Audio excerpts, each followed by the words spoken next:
Good morning, Sebastian. How are you, sir? Good morning. I'm doing well. I'm glad to be here. Thank you, man. So normally Jake is here, our my co-host, but he's in training all day, so it's going to be just you and me today. But welcome to the show. Yeah. Normally we start off kind of talking about our weeks, so I'm going to play a little bit of that with you, if you don't mind, Okay. because I just needed to feel comfortable at this point. Yeah. Some This is normalcy. yeah, this is much of like an accountability thing for me as it is like a place to do interviews and kind of spread the word that sales is solid and good and needed and something more businesses need to take seriously. So how was your week? Yeah. My week so far has been good. Yeah, I'd say best week in a while. The reasons we're having some good conversations in the VC area, Okay. which means no more selling one to one. This is a one to many opportunity. I did some really fun SDR candidate coaching yesterday, and just generally feeling good. Like we were out of the summer blues, I think. Okay, that's exciting. Yeah. SDR candidate coaching. Yeah. So is that you guys like looking for like SDRs for like your own thing? Is like SDR coaching something you guys offer to other teams? Yeah, that's just a passion project, I guess you could say, of mine. Through two companies, Launch Source and Trainio, I give about an hour a week of just, hey, you looking for a job? What are you dealing with? I've been an SDR, I've hired SDRs. I'll give you some advice. Basically, the That's very advice that cool. I thought I needed when I was an SDR. Okay, that's very Yeah. exciting. How long have you been doing that? With Launch Source, years, like at least 2 years. And with Trainio, I just jumped into their first class, their first United States class Okay, this summer. that's exciting, man. That's very Yeah. cool. Um, and you said the summer blues are gone. Like lots of people are kind of already thinking about what's going to happen in December, right? And lots of things Yeah. slow down, and it's hard to get into meetings and conversations. You're not. It sounds like that doesn't happen with you guys, though.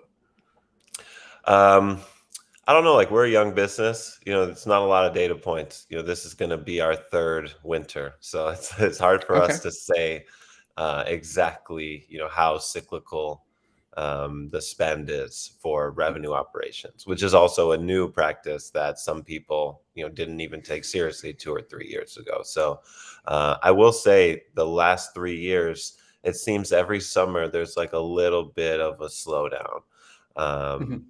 but I'm not sure, that could be a lack of activity. Maybe I just put my feet up in the summer and focus on other things. Put your feet up in the summer. So, okay, so we kind of skipped over this because I needed to kind of talk about the week a little bit. Can you Yeah. talk a little bit about um, what what your company does? Yeah. Yeah. Central Metric, we are revenue operations as a service, AKA fractional revenue operations, AKA consulting agency for revenue related technologies and processes. So that was a lot of words to say that we help our clients build their buyer journeys in process and technology. Okay, and then is there certain tech platforms you guys are known for, focused in? Yeah, I mean, I think out of all the people that worked with us in our past and currently, 95% of them are using Salesforce or HubSpot as their CRM. Mhm. I like to say we're tech agnostic, but if someone tomorrow said, "I got a deal for you on Copper CRM," I'm not sure how I would fulfill that deal. No offense to Copper CRM. And so when a lot of people, I think, when they're thinking about RevOps, right, and Mhm. it let's start here. Can you talk a little bit more about how revenue operations works inside of a company? Yeah, yeah. So I think the definition I've been playing with is, revenue operations is all of the technology and all of the process that leads your buyer down a path to you, to becoming a client.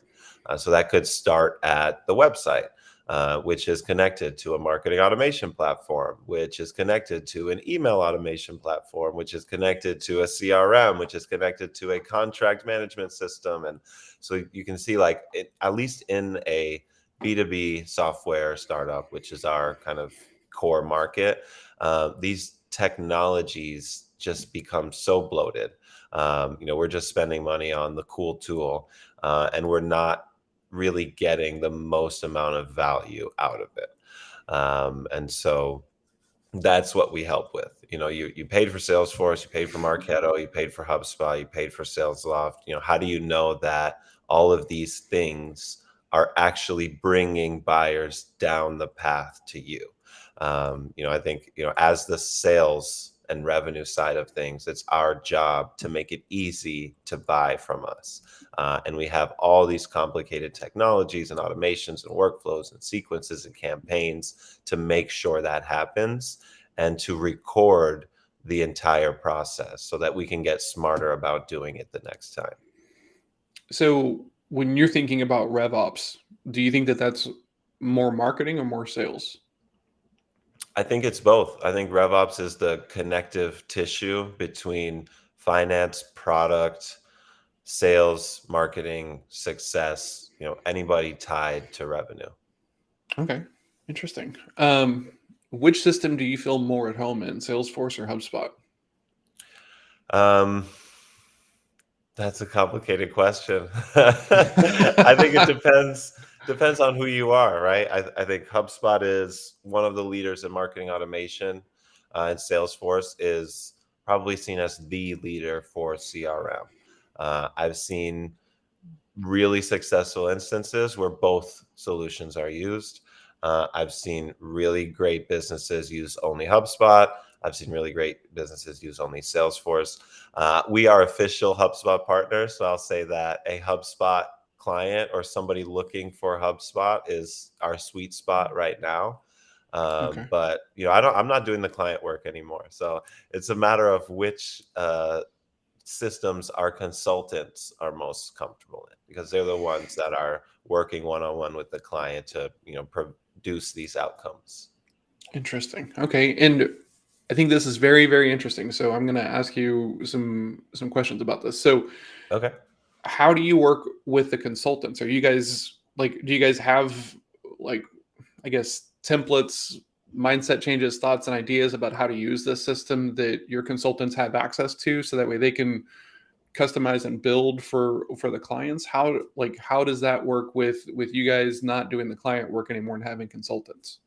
Yeah. So step one is we only bring on consultants that would be better than us as consultants. So if I rejoined my roster right now, I wouldn't pick me for my next few clients. I would pick the really talented members of my team with, thousands of hours of experience in these pieces of technology. So everybody kind of brings their own version, something that worked at their last job, or a methodology that they are personally taking ownership over. And then myself and Kevin, my co-founder and CEO, we're kind of there to, one, fill in all the gaps. If there is something that our consulting team cannot do and it's in our contract, it's probably me or Kevin that's doing it. We'd like to change that as soon as possible. But also, we are kind of that project management piece. Okay. So a consultant can raise their hand and say, hey, I just got this request and I'm not sure how to handle it. So now we're adding to that team. Or maybe they need a template related to a project that a different consultant did for us years ago. We've saved all that work, all those templates, and we can share it with them. So we're kind of just like the air cover for these consultants, but they are plenty talented to be autonomous with these clients on their own. That's exciting. Yeah. How do you find your consultants? Just networking and finding them along the way? Do you guys put out the call and people come in your direction? How do you source that? Yeah, we are a 5-star Upwork employer, for one. So lots of work has been sent to people that we met on Upwork. Okay. I'm very active on LinkedIn, Slack, WhatsApp, everything. And I often just run into people that are really talented, really amazing. RevOps Co-op is a great place for us to kind of find a new talent. And then we're toying with, although we haven't launched yet, an automated system. So, rigging up one of our LinkedIns to constantly hit up other consultants or possible consultants to, make sure the roster and the bench for the roster is filled. Interesting. Okay. All right. I would like to talk about you and your co-founder for just a second. How did you All right. guys how did you guys meet? How did you guys decide to work on the thing together? Yeah, I think this is one of those classic cases of the universe jamming together two souls and telling them to figure it out because uh, Kevin Kevin was an SDR at Splash. I was an SDR at Namely. Kevin left Splash to come to Namely, and Mhm. as I'm training him, he's like telling me how excited he is. We're gonna be friends. We're gonna get along so well, and I'm like, I'm sorry, Kevin. I gave him my 2 weeks right before you started, and I took a job at Splash. And so, without knowing it, we literally switched jobs. And so I told him, don't take this job at Namely because of reason 1, 2, and 3. And he told me, don't take the job at Splash because of reason 3, 2, 1. And within a year, we had both quit and we're living together. Oh man.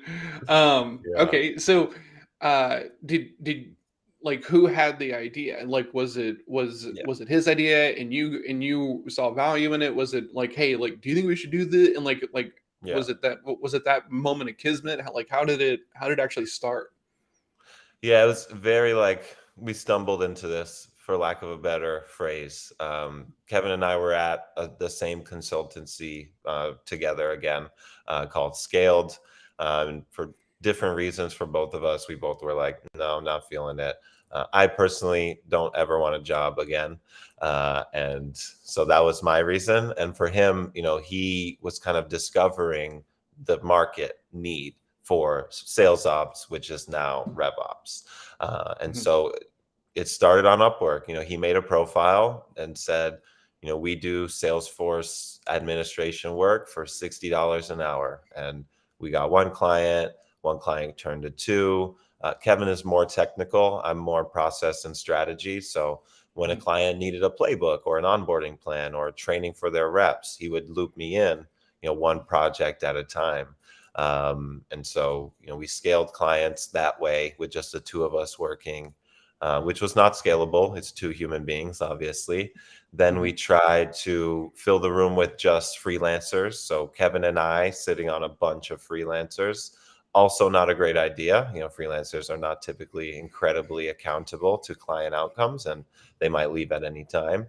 And then now in this new iteration, we're working with either full-time employees of Central Metric that are spread across multiple clients or other agencies like ours with really Okay. talented leaders that we can put on our projects. So, yeah, we've just been kind of literally making it up as we go. And the model that we work on with our clients now is almost exactly the same as it was when we started. There's a technical person like Kevin, there's a strategy person like me, and then there are still, admins, keyboard warriors, so to speak, doing Mhm. the work outside of the meetings. Interesting. Okay. That brings up all kinds of potential questions. Yeah. Um, so starting on Upwork, right? Yep. Do you advocate that for consultants, coaches, people who are kind of putting themselves out there? I've never been a huge fan of being on these platforms as a service provider, right? Because Mhm. like I feel like it just leads to like a very transactional commoditization of like the Yeah. work and stuff like that. What are your thoughts on Upwork as a starting place, and how do you think about it now that you've been doing this for a little bit? Yeah, I think if you want to be a consultant and you've never been a consultant before, I think the best thing to do is join a larger agency like Kevin and I did with Scaled. I totally agree with the idea that when you put your work on Upwork, you're just graded in hourly cost, and you're kind of put into the admin bucket, which is very tactical. You are Hmm. told what to do, you do it, and then you leave. So I think as we grew, we became an agency that the work that we did could no longer be put on Upwork. Okay. We're doing large scale custom revenue operations projects where we are guiding the strategy and direction of the project and giving advice to our clients. I don't think there is much of a presence of that type of work on Upwork. It is Mm. very admin heavy. Do this exact job, get the hourly pay for it, and then move on to the next one. So it was a good starting point. And when Central Metric was a lifestyle business, it worked really well for us. But to give you some context, we no longer charge based on hours Good. typically. Okay. You want an outcome, you're paying a flat fee for it. We will be done in X number of months. Okay. I like that. Um, so when it comes to you and your co-founder, Kevin, Mhm. like you said that you're the strategy person, he's the technical person. When it comes to tasks, work, goals, different things inside of Central Metric, how do you Mhm. guys split the work? Haphazardly, I would say. Yeah. I mean, a little while on, we brought on a head of operations. So he Okay. took a lot of that internal business work. Mhm. Kevin's way more of a CEO than me. So, like, he does our taxes, Okay. and stuff like that. I'm just here to bring in new things, new revenue, new partners, new consultants. And so I think we honestly just split up the work that we wanted to do and the work that we felt our skills would best apply to. Um, and sometimes that does not work at all, and we need to bring in a vendor or trade work. And I think that's something we need to figure out. It's like, what does our back office look like? Because right now it's just like me and Kev talking once a week. Okay. Yeah. Um, good morning, Amelia. Hi, Um, Amelia.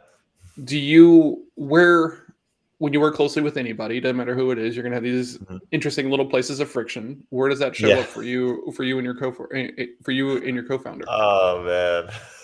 Why did you ask me this? I'll put it to you this way, and I hope Kevin hears this because I don't mind saying any of this to his face. I think Kevin is really good at anticipating and setting up the solves for problems that may happen in the future.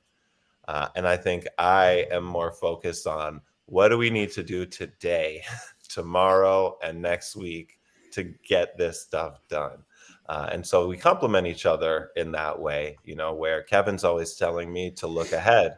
And I'm always telling Kevin, if you don't look down, you're still going to trip on the way to getting ahead. Mhm. And so that is usually where the friction comes up, where he's like, for example, he bought this new tool and set up this automated recruiting process. And I'm like, we need pipeline. Like, I don't care how many consultants we have. And he's like, well, when we have pipeline, we're going to need consultants. And you don't want to manually reach out to those consultants when the deal is on the finish line. I'm like, okay, fine. That works out. But we're not going to invest too much in this now. Let's try to do it an MVP version of this automated recruiting funnel in the meantime. Interesting. Okay. Yeah. Um, have you guys developed any kind of like special tricks, workarounds, communication, awareness things of like when you're coming into those kind of places and you can kind of dial it down? Do you guys like you seem like a pretty mellow guy. Do you guys get heated at all? Oh yeah. Like does he match you personality wise? Yeah, we definitely get heated. The stakes are high. We're a services based bootstrapped business, meaning like the floor could fall out at any time, right? Hmm. Yeah. So like the decisions we make on a daily and weekly basis are hugely impactful. And so when one of us has a really strong opinion, we fight for it. And honestly, the best thing that we've done to mitigate those conversations is bring in other human beings. So now our head of ops weighs in. We have a project manager who's amazing, who's done like decades of high level project management work, and he weighs in. We bring, we often ask our consultants, when we're going to market with a new service, does this make sense? How would you position it? And so literally it takes a village. So through community, Kevin and I are able to bounce, what we think is the best idea, but what the other person thinks is a crazy idea off of multiple people until we get to that compromise that usually works. Okay, interesting. Yeah. Um, I'm gonna switch gears for a second. When it All comes right. to HubSpot and Salesforce, right? Like these Mhm. two huge systems. First of all, elephant in the room question. Can Okay. people actually do a decent job of enabling and setting up and using these systems without hiring a consultant, implementer, coach to get it done? Uh, yes, the same way the pilot of a plane can walk into the engine room and tinker with the engine while the plane is flying. So definitely not recommended. Yeah, but if you have some room, if you're high up enough and you can Mhm. coast, like, you could step back there, put it on autopilot, but you're not gonna grow during that time, you're not gonna gain altitude at that point. Okay. Yeah. Um, so a client of mine is actually making the move into HubSpot now, right? Alright. They've decided that they want to use it for their lead gen and like front end marketing processes. So I'm Yep. curious, right? When Mhm. you, not to take work away from you, but like if there's one to two things that someone should start doing internally to start to get used Yeah. to system, to start to like make some like integration habits, right, and moving in that direction, Yeah. what should people be doing that's lightweight when they're starting to play with these tools to start to get used to them, navigating in them and using them? Yeah, I mean, I wouldn't exactly refer to this advice as lightweight, but I think it is necessary.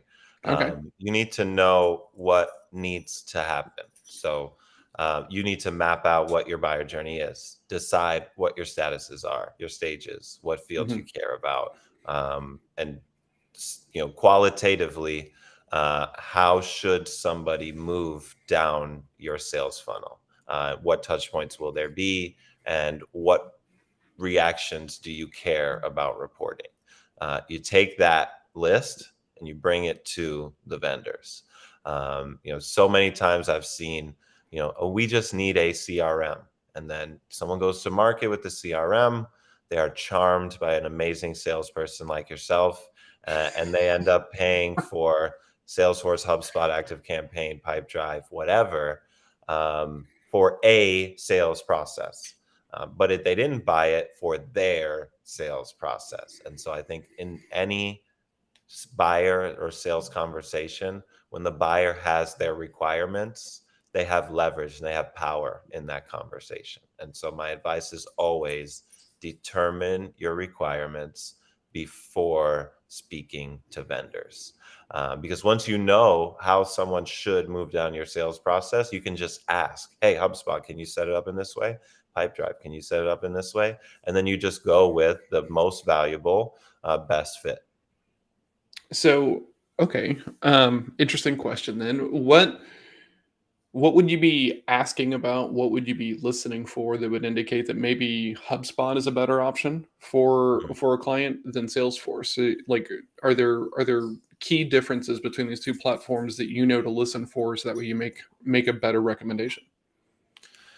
Yeah, I would say in my experience, so without being a, technician or developer at either of these companies, I Hmm. think marketing focused businesses probably should go to HubSpot first. I think what Okay. HubSpot does with marketing is better, or at least more valuable at the cost point than Salesforce's version. I think if you're getting your feet wet with CRMs, HubSpot has a really low cost CRM that you can kind of get started with as well. Um, Anytime where there is a lot of complexity, even at the early end. So I'll give you an example. One of our clients was a marketplace, meaning they had a buyer journey and a seller journey. They needed to Hmm. connect two sides of a transaction. each of them with custom touch points.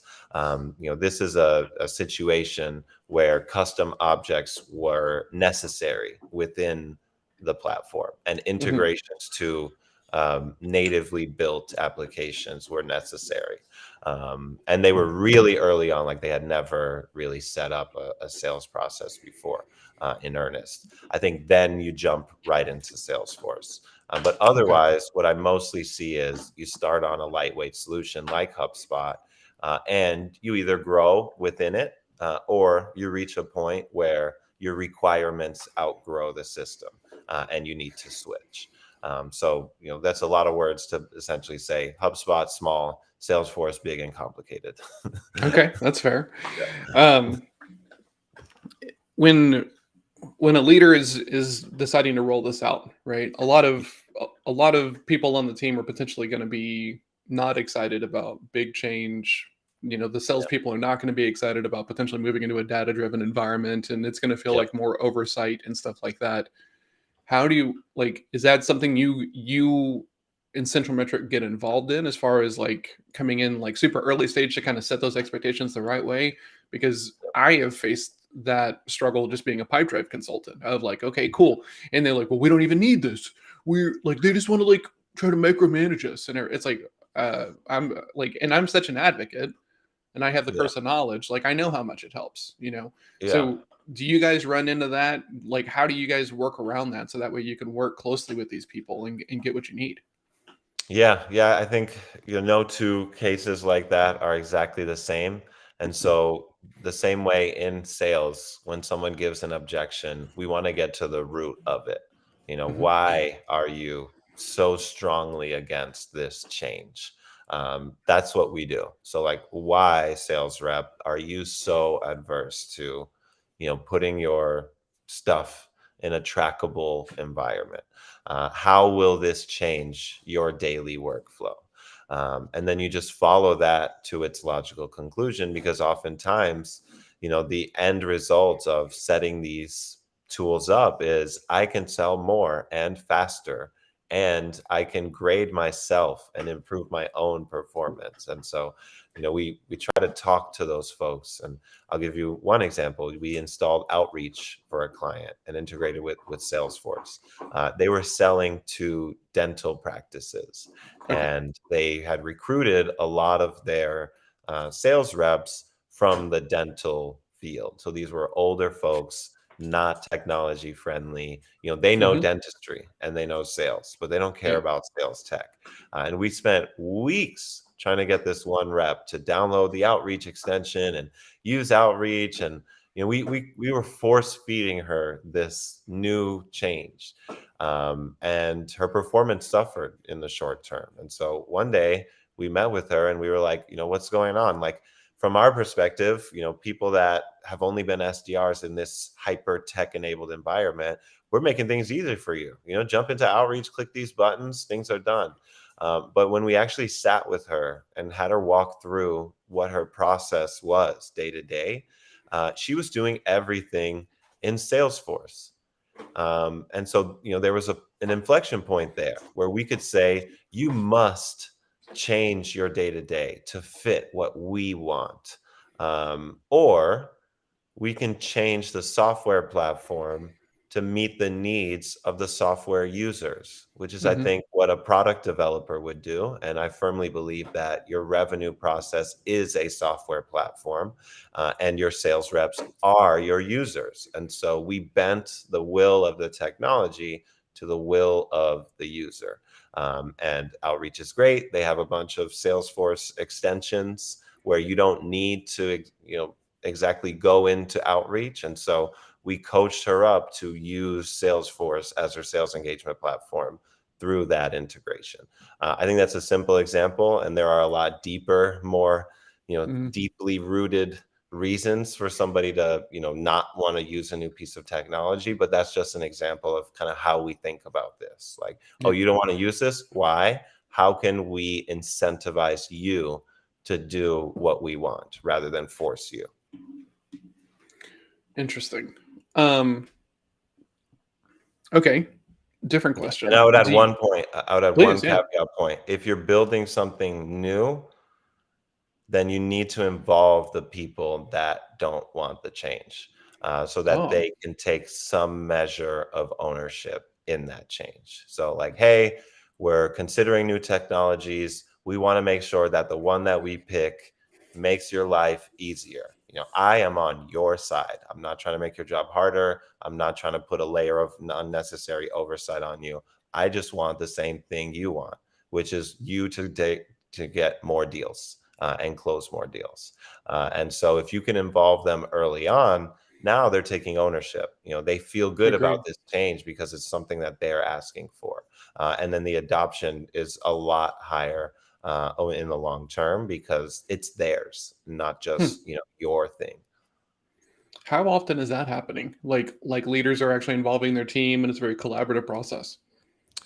For our clients, it happens every time, but for the general market, I think it is an ongoing problem with a lot of businesses. I've been on the other end where you get to the sales kickoff and they're like, everything's changing starting now. And you're Yeah. like, oh, I had no input. I feel very small right now. So Yes. that's what we want to avoid. And that's what I think, a lot of companies are still practicing, but we're moving in the right direction. Interesting. Um, do you think that all the technology, all the automation, all the ability to use these tools, do you think it ever gets in the way of developing as a salesperson? 100%. Yeah. I think, when we get into the case that I described earlier where you just added tools, you didn't consider your requirements, you're not Mhm. thinking holistically about your buyer journey or your sales process. Or maybe you're thinking too heavily on the sales process side of things, not considering the buyer. It becomes this, I always get this word wrong. Is it Gregorian knot? It's like the knot that Alexander the Great, there was a great knot that nobody could untie. And so his, I've never heard of solution this for before. untying the knot was chopping it in half. Oh, it's like a random, random French folklore legend that I just pulled out here on this Friday morning. Uh, Interesting. but yeah, it becomes this unattainable, untieable knot that just gets tighter the more tension you put on it. Interesting. And one thing that we do for a lot of our clients recently is we come in for one reason, and then we look under the hood and we're like, why do all these people have paid licenses in our CRM? Is there any way we could cut these licenses in half and still do the same work? And if you do that with a large enough company, we're talking about 5 to 6 figures a year in Yeah. savings. That just never would have been reached if someone like one of our consultants didn't show up and ask those key questions. So like, yeah, and the salespeople in that process, they're not getting better. They're just trying to figure out how to sell in this crazy messed up environment. Mhm. So there's no career development there. There's no skill development there other than dealing with crappy systems, Yeah. which will make you good at the next crappy company. But I'm sure that's not what people are in this industry for. That's not the type of career growth a salesperson is looking for. Hmm. Um, so does that mean that people need to do their like sales kickoffs better, that they need to be more thoughtful about like how to do a sales kickoff, how to do an implementation of a new system? Like, is that the meaningful improvement point, or is it broken out potentially like sales coaching and sales training and then tech training? Like, what do you think the better way to try to work on that would be? Yeah, I think in the sales kickoff example, just realize that your kickoff starts 3 months before your kickoff and it ends 3 months after your kickoff. And consider the activities and actions that will take place. 3 months before, you need to be fact finding and Mhm. finding out from your team what needs to improve and starting to suggest those improvements. And then 3 months after, you need to be drilling those changes home and this is very important, getting feedback from your team on how those changes have affected them In some cases, surrendering parts of the changes so that you can come to a compromise with your team. So I think it is just being more empathetic with what you're putting together and realizing that the people that you are most beholden to in this change, in this sales kickoff process, are your sales reps, the people that will be acting on your process, using your technology, putting data into your reports. You need them to do it a certain way. So the impetus is on you. So you need to make it easier for them to do that stuff. And you need to make them involved in the process of installing it. Okay, super hard question because this is something I think about a lot, right? I'm a very Yeah. systems oriented person. I'm prior service. I get towing the line, being on the same page. But Yep. like you've been talking about, I also understand that humans are the people that are turning the dials on this thing, right? And so, Yep. there's got to be some grace considered for that. When do you continue to bend a system to Mhm. enable a rep, and when do you say, "Hey, like you got to do it this way"? Like at what point does someone make that decision and either kind of like coach to Yeah. correct or enable them to run? That is a difficult question. You are very Thank you. correct. Thank you. Thank you. That's all I was hoping for. Yeah. All right, we can move on to the next one. Yeah, I don't know if there is a set point, you know? I think like you gotta use your better judgment. My instinct goes, anytime there's bad faith or the presence of actions that could indicate bad faith, you know, intentions, then you can probably put your foot down. At a certain point, a salesperson is being asked to be hand fed. You can be like, Mhm. okay, come on, like this is still a job. Like you have to do some things. Like it's not like you're gonna sit on a recliner with an earpiece in and leads will come to your earpiece. Like you gotta do something. So I think it's a push and a pull. What I try to do is show people what we're giving up. Like, hey, I wanted this. And because of your input, we're changing it to this. Are you okay with that? Okay. And if they say yes and they're still not doing it, then now what I'm putting my foot down on is the thing they suggested. Hey, you told me that you would use the technology in this way if we produced it in this way, and you're not. What is happening? And if they ask for another change, I can say, well, 2, 3 months ago, you were very adamant that you wanted it this way. What has changed your mind? And it could be a very valid reason. We are Mhm. tech implementers and all of this stuff happens up here. And when it's built out, it looks totally different. So, got to be open to the potential outcome of you actually didn't build it right. And the rep is right and you need to change it again. But once we agree on the way things should be done with a rep, then we're going to hold them accountable to that way. Okay, that makes sense. Yeah. Um,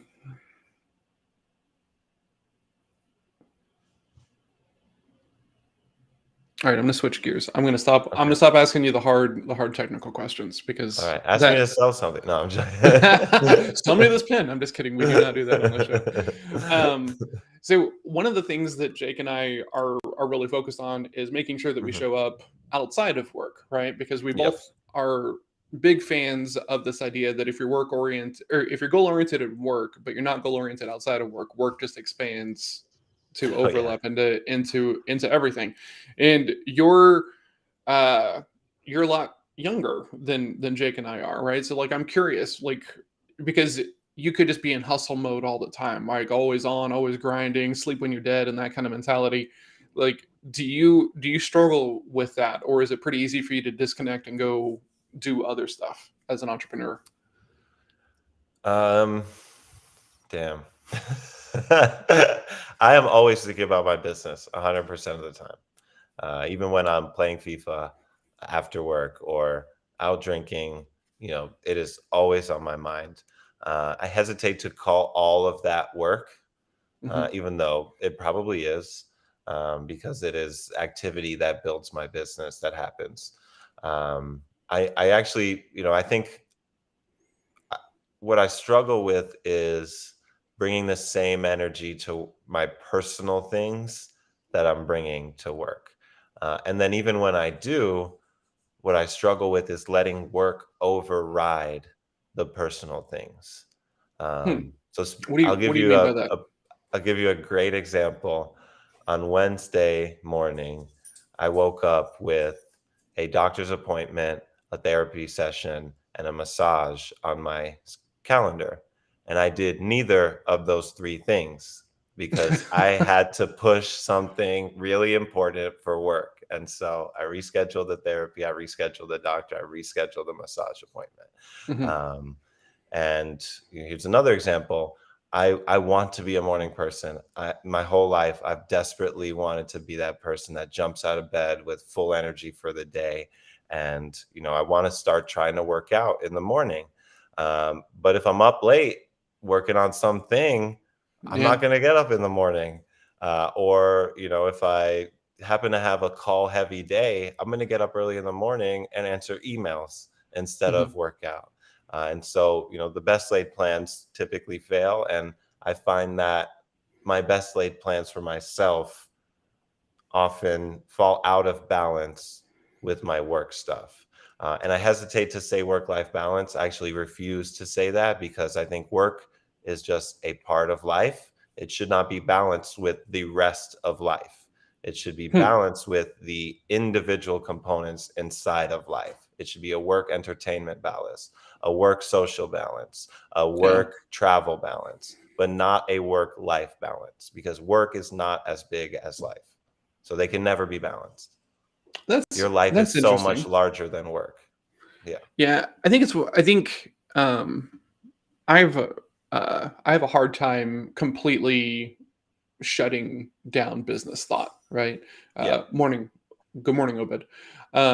We were at the fair yesterday. We took our daughter to the fair, so Mhm. we pulled her out of school. We're at the fair, and I'm still like thinking about like, okay, cool. I'm interviewing Sebastien tomorrow. I have this Yeah. thing on the thing, right? Like, it's always kind of thinking there, and I think I to your point, I don't think work life balance is the same for any two people, right? Yeah. Like, and this is such a weird thing to say, but like if you're still working for someone else, it the way you think about work is just fundamentally different than when it's your own thing, when it's your business Yeah. and stuff like that. And so then, and that's not a knock, like at all, like, because I don't think that everyone should be an entrepreneur. I don't know that everyone is set up for it, because it can be lonely, it Agreed. can be, it can be not a healthy environment if you don't do it the right way.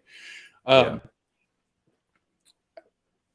how do you how do you work to improve that? Like, because you know, Yeah. you said that you don't even use that phrase of work life balance, right? And I can appreciate why, but don't you think that that leads to you saying, well, you know what, I'll move the therapy session, I'll move these other things, right? So how do you, is that okay? What I did 2 days ago, I don't think was okay.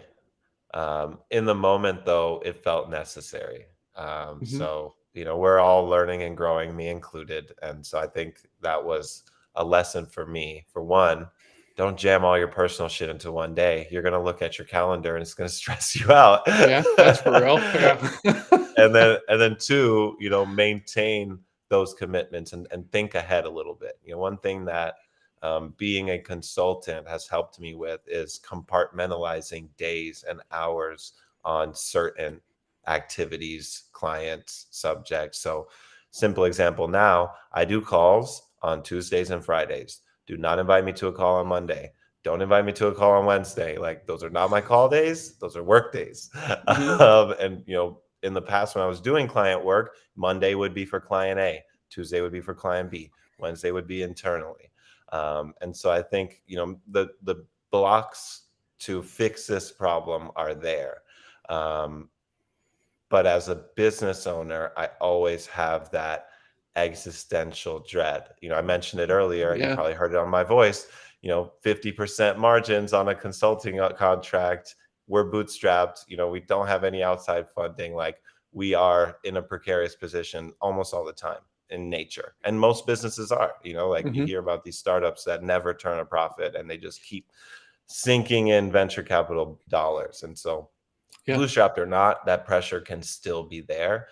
We feel it a lot recently, and we're hiring and trying to build out the team to help fix that pain and that dread. Yeah. And so I think for the personal side of thing, like all I can do is just keep trying new things. And so those 3 different things that were supposed to happen on Wednesday, they are now scheduled for 3 different days. My massage therapy session is Saturday. My brain and emotional therapy session is next Friday. Okay. And because it's a doctor's office, my doctor's appointment is in fucking February because, because I rescheduled the same day. February. They're gonna teach you a lesson. Yeah. Oh man, that's so hilarious. Okay, so you talked about how you're still thinking about work even when you're like gaming, right? Like Yeah. what else do you do? What else like d- is there anything other than gaming that you do? Because Oh I yeah. love gaming, I do it as well. To disconnect as part of your routine, it's something for like your self Yeah. care, just something you do for yourself. Yeah. Well, I have a quickly becoming unhealthy obsession with music. Okay, Um, I'm quickly also a becoming. working DJ. Okay. Yeah, I love making music, listening to music. So sometimes I'll just sit down, close my eyes, and put on a really good album and just listen to it Mm, and do okay. nothing else. No phone surfing, no screen watching, just literally listening to the music. Sometimes I'll have a few DJ gigs, so I'm downloading music, preparing for shows, hosting the Mhm. shows. I also have an actively unhealthy obsession with anime and manga. Okay. I'm currently watching about 5 ongoing anime and reading about 12 to 15 ongoing manga. And so Whoa. I escape from the real world, so to speak, Hmm. with stories. Whether Okay. that's the story on a given album or a song, or it's a story in a great show, a great book, a great manga. My background is in writing. That's the first skill I ever kind of taught myself. And so it's really interesting to me. Like, for example, my latest obsession is House of Dragons. And so after work, I might spend 2 to 3 hours on YouTube watching House of Dragons theories and synopses and analyses, and that's not work time. That's usually Hmm. I'm usually not thinking about work at that point. And so that's how I'll escape. It's through entertainment and stories. Interesting. My daughter and I are currently watching Hunter x Hunter because Oh a my friend of god. mine, Quentin, excuse me, suggested it, and like we game together and daily. Yeah. He's like, hey man, you started Hunter x Hunter yet? I'm like, no, not yet. You should, you should. And Yeah. so then I started watching it, and like it's hard for me to just like have to find time to watch TV by myself because I have a Yeah. partner and daughter and busy and everything. And so I was Yeah. watching it like early morning Saturday morning cartoon kind of thing, and then my daughter sees an Yeah. episode, she falls in love with it, and so now we're kind of watching this thing together. And man, the story arcs Yeah. are deep and many, and it kind of moves between them like it's a very I think it's super easy to just be like anime is just cartoons and stuff like Yeah. that, but like from like a story development, right, and character arc development, I think that they do some of the coolest stuff. So it's been Yeah. very, very interesting. So what is an album that or this concept of like listening to music with no other Yeah. interference is kind of an interesting idea. Are there certain Hmm. albums that you go back to because Yep. you know they provide that vibe, or is it always like a new album and like a new experience? How do you do that? Yeah. So I'd say first question, Frank Ocean, Channel Orange. At any point in time, I could play that whole album and it will have the immense calming effect that I need. Um, I think that is whatever year that What's came it called? out, that's the Channel Orange. Channel Orange. Interesting. I've never Yeah. heard this album before. Yeah. Whatever year that came out, that was the best album that came out. I Hmm. am obsessed with that album. I last listened to that album 2 days ago in its entirety, to give you some context. Really? Okay. Yeah. Hmm. But otherwise, like, new albums come out every couple of days.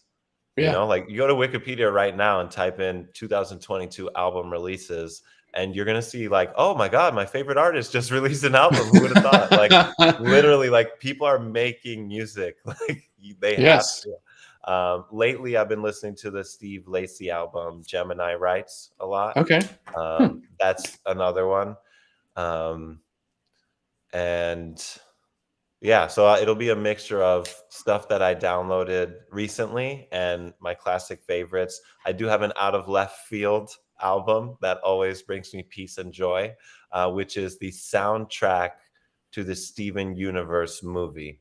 Um, I Never think even. that is the most adorable, amazing album. I highly suggest watching the movie first so that you Okay. can, feel the vibes. And I think that'd be a great one for you and your daughter to watch together too.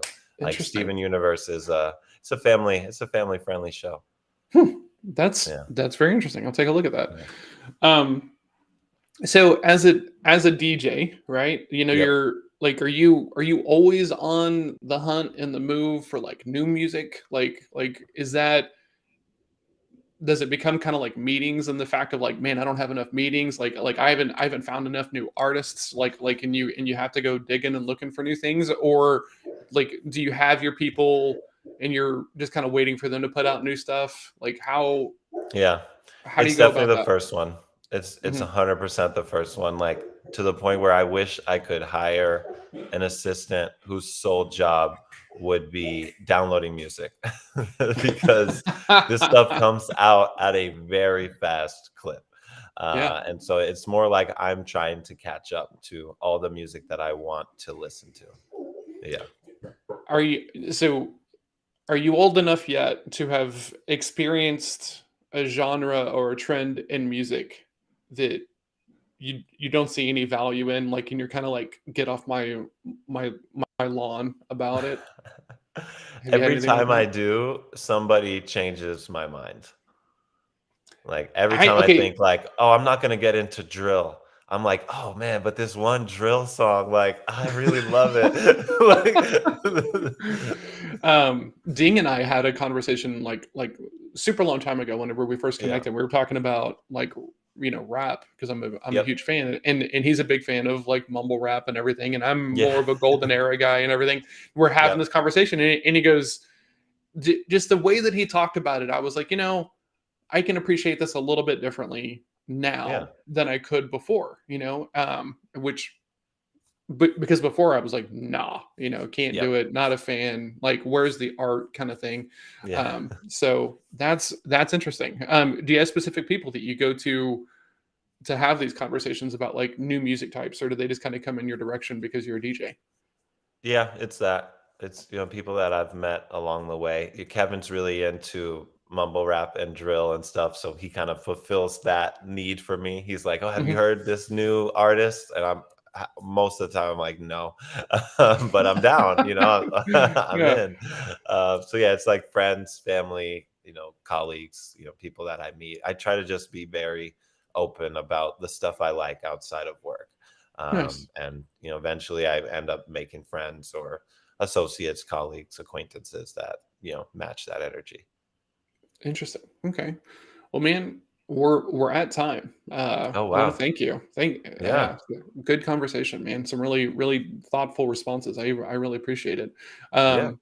Where should people come learn more about what you're doing? What's your one call to action, Sebastian? My one call to action is 6 days from now, October 20th. We're having a workshop on buyer journeys. So, that list of requirements I talked about, the process of getting to that list, it's Mhm. something that we've done with almost all of our clients, and it's been so valuable. We want to start bringing it out to the general market. So, I'm going to Very walk cool. through that entire methodology, share templates, share real life examples. We're trying to be like the buyer journey company essentially, Okay. in this aspect. So best thing you can do is RSVP to that event. It's on my LinkedIn. It's the first highlighted link. And I will be posting about it pretty much every day for the next 6 days to promote it. Awesome. All right, everybody. So if you're seeing this, you're not connected with Sebastian, please connect with him. Very, very thoughtful guy about revenue and sales and marketing and tying the whole thing And together. animated. and very much anime. And go check out this workshop. Please send me the link to Yep. like how to sign up for it, because I would love to put it in the community and also kind of share it as well, because the buyer journey thing, understanding that story and those steps and the processes can make it very easy, or you can be building in a bunch of friction without even being aware of it, because you're trying to force Yeah. people to do it your way as opposed to trying to do it their way. So I think that'll be Exactly. a very cool workshop. I want to come check it out if my schedule will allow. All But right. yes, so connect with Sebastien on LinkedIn. He has some amazing posts and some amazing content. Go check out Central Metric if you're looking at Salesforce and HubSpot and you're looking for a little bit of help about how to do that on the way that you need it. Man, Sebastien, thanks so much for coming and hanging out. I'm glad we got past the technical issues, but this was Yeah. rad, dude. Thank you so Thanks much. for having me, John. Yeah, I enjoyed this. Awesome, man. Cheers. Have a great day. All right. You too. Later.